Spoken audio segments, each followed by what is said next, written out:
uno della mia scuola ha rotto il lunotto posteriore dell'autobus, mentre ci sono stati altri automobilisti che si son fermati per soccorrerci e aiutarci a uscire, che hanno rotto la parte apribile del tettuccio sopra e da là ci hanno aiutato anche loro a uscire. Sono le 7:30 del mattino, il bus partito da San Donà è diretto a Oderzo, nella zona delle scuole. Ad un tratto, in via Maggiore a Piavoni, il SUV proveniente dal senso opposto di marcia comincia a sbandare, poi si schianta violentemente contro il mezzo a TVO che si adagia su di un fianco a lato del fossato. Nulla da fare per l'automobilista Germano De Luca, 85 anni, morto sul colpo. Forse a provocare il drammatico incidente un malore dell'anziano che stava guidando nonostante la patente gli fosse stata sospesa per mancanza dei requisiti.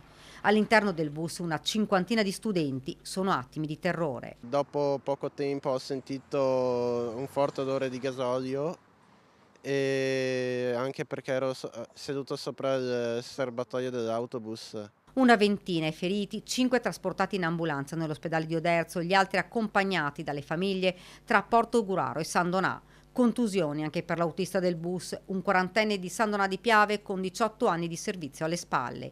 Traumi lievi per tutti, ma lo shock è grande. Sul posto arrivano squadre dei vigili del fuoco, gli operatori del SUEM 118 con diversi mezzi, i carabinieri, la polizia locale. La mamma di uno studente, uscendo dall'ospedale, ci dice: L'unica cosa che mi sento di dire è di ringraziare l'autista perché li ha salvati tutti quanti, perché ha avuto la prontezza di spostarsi sulla destra per cercare di evitare un impatto completamente frontale e lì secondo me li ha salvati tutti. L'autista del bus, quando ha visto la macchina, ha tentato una frenata disperata. L'autista ha provato a evitare l'impatto, probabilmente all'ultimo, ma purtroppo non ci è riuscito. Quindi il tragico evento, ecco, sembrerebbe causato da questo comportamento che dobbiamo comunque verificare. Solo qualche metro più avanti e l'autobus rischiava di impattare contro un ponticello in cemento.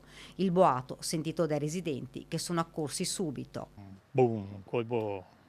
Ho immaginato questo è un incidente, sì, perché altro non poteva essere, insomma, Troppo forte.